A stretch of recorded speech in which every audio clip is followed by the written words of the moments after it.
না, এটা অনেক ভালো ছিল, মানে বাংলাদেশের তুলনায় এটা আসলে দেখি খুবই স্যাটিসফাইড আমরা। প্রিয়তমার পরে এটা অনেক ভালো লেগেছে। Hats off Raihan Rafi, hats off Shakib Khan. সবার অভিনয় ভালো ছিল। শাকিব খানের মুভি আমি ফর দ্য ফার্স্ট টাইম হলে এসে দেখছি। আমার মতে সাউথ ইন্ডিয়ান মুভি যেরকম হয় ঠিক সেই লেভেলের একটা মুভি বাংলাদেশে হয়েছে। যদি কপিও হয়ে থাকে, আই থিঙ্ক কপি করাটাও একটা আর্ট, সো প্রপারলি কপি করাটাও একটা ম্যাটার করে। সো ভালো হয়েছে। সাকিবকে মনে হয় প্রথম কিছু একটাতে ভালো পেয়ে অনেক বেশি ভালো লেগেছে।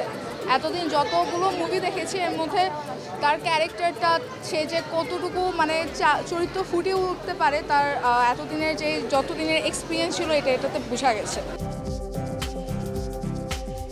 সব গানই তো আসলে দুইটা, যেটা মেইন ছিল মিমির সাথে, ওই দুইটা নিয়ে আসলে বেশি আলোচনা হয়েছে।